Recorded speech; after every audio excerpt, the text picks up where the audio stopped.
Chers amis en Christ, bonjour. Donc aujourd'hui j'avais à cœur de vous lire un psaume, et pas que. J'avais un sujet déjà, c'était la chair et l'esprit. Comment combattre la chair par l'esprit. Donc il est clair qu'on a toujours un choix dans la vie, c'est de choisir la route du Seigneur Jésus, la route qui mène à Dieu. Nul ne vient au Père que par Jésus-Christ. Et c'est justement en mettant notre vie en confiance à Jésus-Christ, en lui confiant tout et en se tournant vers lui et en abandonnant les choses de ce monde. Donc ça a été un challenge aussi pour moi. Là, j'ai réussi à me débarrasser de beaucoup de choses, dont personnellement m'éloigner de Dieu. Et aujourd'hui, ce n'est plus le cas, je suis en train de cheminer encore plus du côté de Dieu, où je me rends compte que la parole est le plus important qu'il puisse y avoir dans la vie, puisque ben justement on pense à la vie éternelle, à la vie d'après. On va tous mourir un jour sur cette terre, cette vie-là ne va pas s'éterniser, donc il est clair qu'il est mieux de chercher les choses du royaume de Dieu, que de poursuivre des choses vaines comme on a dans le monde, comme le travail, comme la fortune, comme la gloire ou je ne sais quoi, puisque gloire à Dieu, toute gloire ne lui revient qu'à lui, on le sait, et tout ce que nous pouvons faire pour lui rendre gloire, eh bien, que ce soit même manger, même boire. Merci Seigneur de nous donner tous les jours notre pain quotidien, comme on dirait, merci Seigneur de faire en sorte que tous les jours on ait à manger. Donc ça c'est une grâce aussi, il faut le savoir, c'est pas automatique. C'est lui qui donne un travail, c'est lui qui fournit de l'argent, ou le moyen d'avoir de l'argent, c'est lui qui fournit les circonstances de notre vie pour qu'on puisse justement vivre. Donc quelqu'un du monde dira: ah ben c'est parce que moi si j'ai ci, si j'ai ça, c'est parce que je travaille, c'est parce que je me débrouille, c'est parce que je suis intelligent, et puis, puis je rien du tout, parce que si le Seigneur n'était pas là pour vous donner et nous donner chaque chose, c'est valable pour moi aussi, eh bien je crois qu'on n'aurait simplement rien du tout. Revenons à nos moutons les amis, donc je vous disais, j'ai lu un psaume qui m'a tenu à cœur, et je me suis dit, il faut que je leur lise avant de parler de la chair et de l'esprit, donc de ce combat entre la chair et l'esprit. Là, c'est tout autre chose. Je vous invite à prendre vos Bibles, à Psaume 118, verset 7. Donc, l'Éternel est mon secours, et je me réjouis à la vue de mes ennemis. Oui. Psaume 118, verset 7 à 9. Pardon, verset 7 à 9. L'Éternel est mon secours, et je me réjouis à la vue de mes ennemis. Mieux vaut chercher un refuge en l'Éternel que de se confier à l'homme. C'est ce que je disais tout de suite. Donc, mieux vaut chercher un refuge en l'Éternel que de se confier au grand aussi. Il y a deux choses. Mieux vaut chercher un refuge en l'Éternel que de se confier à l'homme. Donc, ce qui veut dire que pour toute chose, remettez-vous-en à Dieu et Dieu seul. Il n'y a personne qui peut quelque chose pour vous. C'est pas parce que quelqu'un a du charisme qu'il est un sauveur, qu'il va sauver votre vie. C'est pas parce que quelqu'un est fortuné qu'il va sauver son âme et la vôtre, parce que en fait, toutes les possessions qu'on puisse avoir sur cette terre, nous les emporterons pas avec nous. Nous aurons affaire soit à un juge, soit à un Dieu aimant qui va nous recevoir dans le royaume de Dieu. Il n'y aura pas trois solutions. C'est où tu vas dans le royaume de Dieu, ou tu vas au séjour des morts. Donc, là-dedans, mieux vaut chercher un refuge en l'Éternel, donc arrêtons, j'ai envie de dire, de nous confier aux copains, ça aussi, les amis, ça c'est très éphémère. Les amis, en tout cas, surtout dans le monde, quand vous êtes là pour leur apporter des choses, ils sont là, mais dès que vous avez un problème, il n'y a plus personne. Il n'y a plus personne. Et ça, je peux vous jurer, j'ai fini à la rue en ayant fait confiance, en me disant, voilà, je peux m'appuyer sur ci, je peux m'appuyer sur celui-là, j'ai un réseau assez grand, je ça, et je rien du tout, j'ai fini à la rue dans une cave. Donc voilà par exemple le bon exemple. Et puis autrement, c'est mieux vaut chercher un refuge en l'Éternel que de se confier aux grands. Les grands, c'est la même chose. C'est pas parce que quelqu'un est ultra riche, c'est pas parce que quelqu'un est patron, c'est pas parce que quelqu'un est directeur, c'est pas parce que quelqu'un est président de la confédération, c'est pas parce que quelqu'un est une star, c'est pas parce que quelqu'un a de la notoriété qu'il ne va pas mourir, qu'il ne va pas finir la même chose que vous, de toute façon, même si vous êtes SDF. Que ce soit un grand ou un SDF, on finira tous à la même enseigne.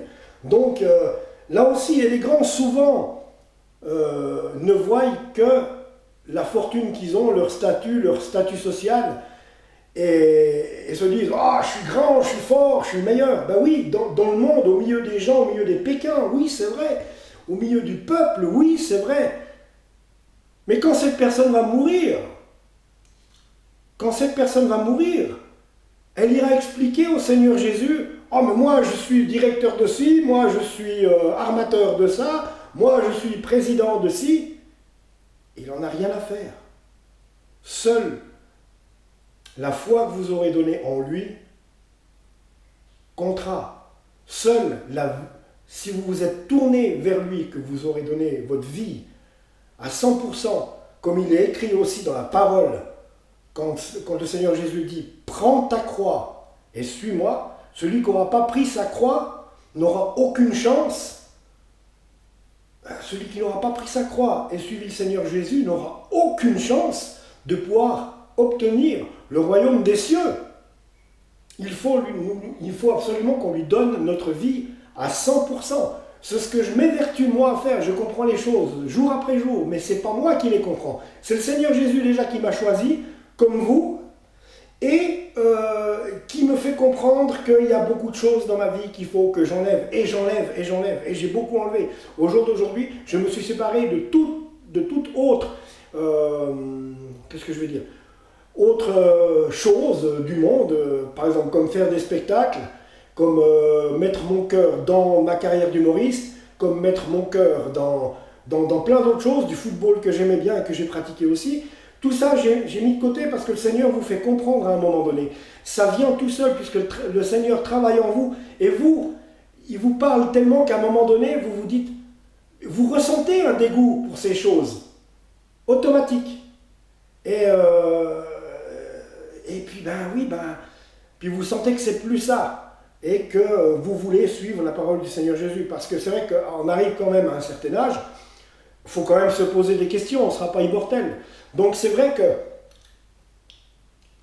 mieux vaut se confier, mieux vaut chercher un refuge en l'Éternel que de se confier à l'homme, qu'il soit grand ou petit, c'est pareil.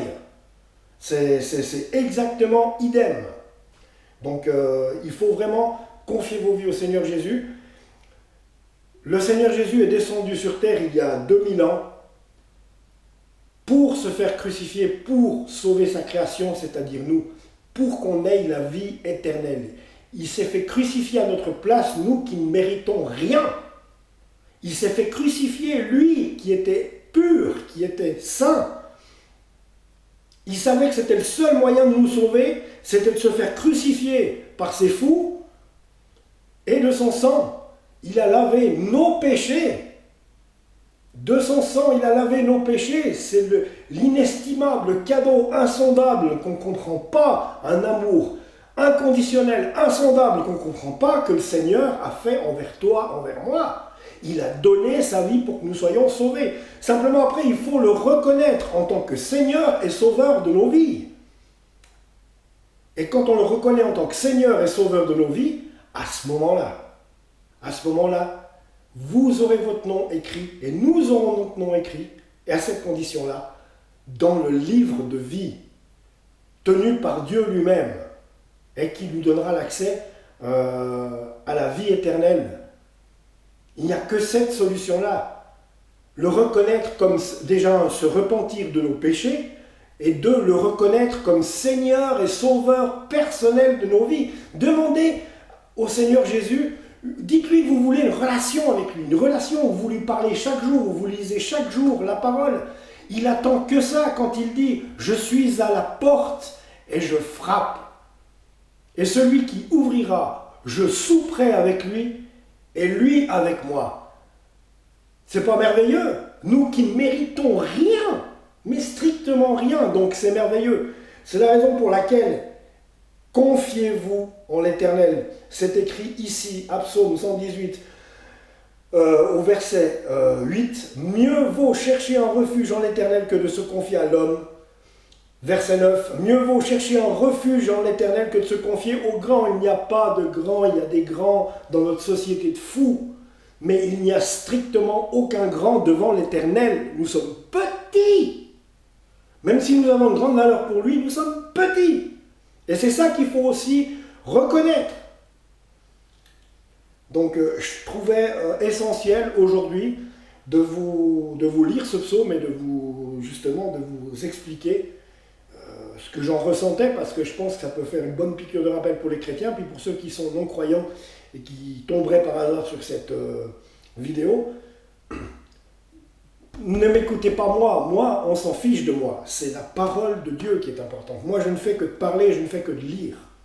Donc, raison pour laquelle je dis, si vous êtes non-croyant, posez-vous des questions, vous n'êtes pas stupide, posez-vous des questions, vous savez vous poser des questions pour des choses futiles et vaines du monde. Je pense que là, je ne vous demande pas de me regarder ou de m'écouter moi, on s'en fiche de moi. C'est le message que je délivre aujourd'hui qui est important. Maintenant, en ce qui concerne la chair et l'esprit, j'avais déjà fait une vidéo il y a très longtemps.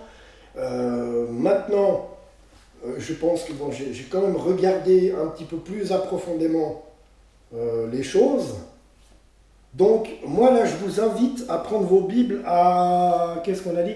À Romains 8, 14. Voilà, Romains 8,